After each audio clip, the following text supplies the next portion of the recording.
UN 영어뉴스 COP27 Climate Chaos Warning as UN Summit begins.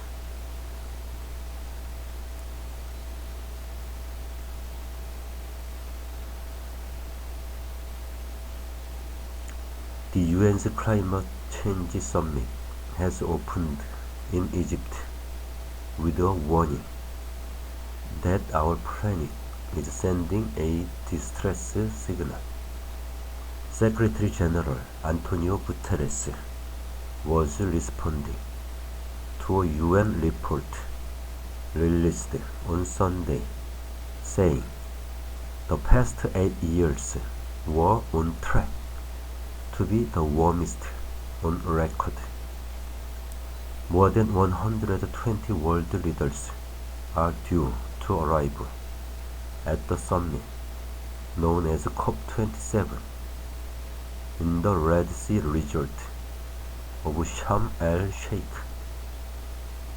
This will kick off 2 weeks of negotiations between countries on climate action.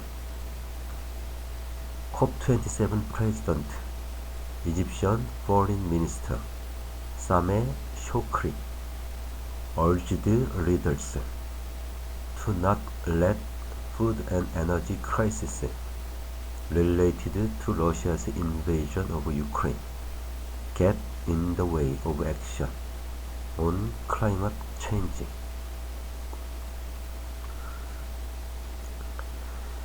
It is inherent on us all in Sharm el-Sheikh to demonstrate our recognition of the magnitude of the challenges we face and our steadfast resolve to overcome it.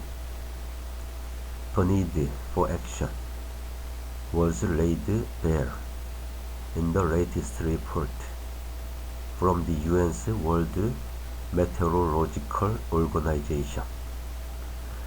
Mr. Guterres sent a video message to the conference in which he called the State of the Global Climate Report 2022 a chronicle of climate chaos.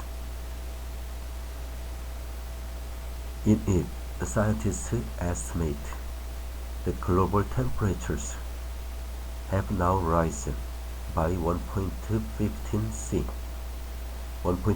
C since pre-industrial times, and said the latest 8 years were on track to be the warmest on record.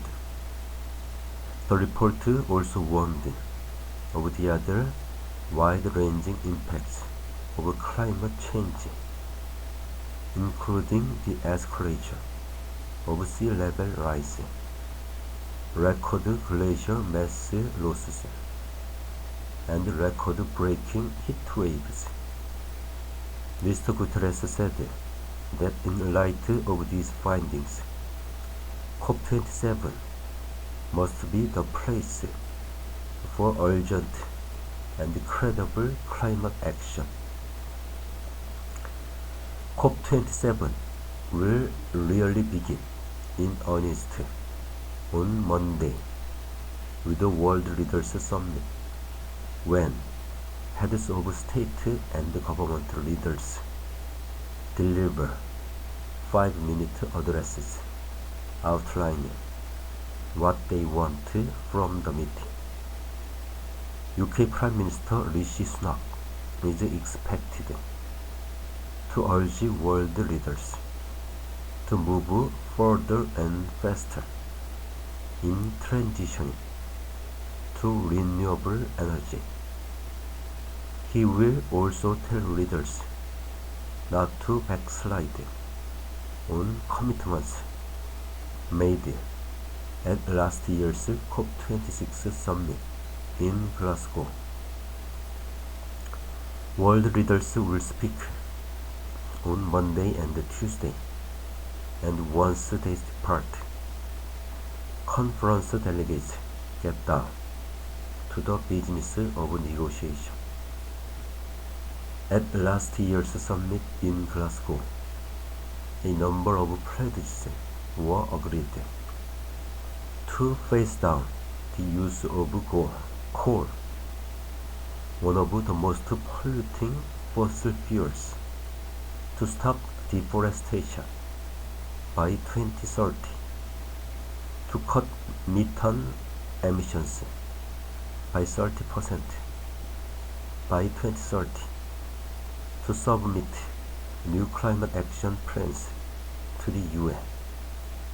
Developing nations, which are at the forefront of climate change, are demanding that previous commitments to finance are upheld. But they also want there to be discussion on loss and damage finance, money to help them cope with the losses they are already facing from climate change, rather than just to prepare for further impacts. Following intense negotiations, the issue is on the official agenda of COP27.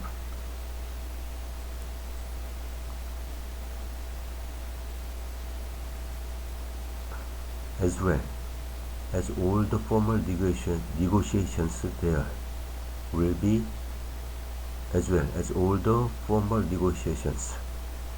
there will be hundreds of events over the 2 weeks, with exhibitions, workshops, and cultural performances from youth, business groups, indigenous societies, academia, artists, and fashion communities from all over the world. Protests, which are normally a vibrant feature of COP summits, are likely to be subdued. Egypt's President Abdel Fattah al-Sisi, in power since 2014, has overseen a widespread crackdown on dissent. Rights groups estimate the country has had as many as 60,000 political prisoners, many detained without trial. Mr. Shokri has said that space would be set aside in Sharm el-Sheikh for protests to take place. However, Egyptian activists have told the BBC that many local groups had been unable to register for the conference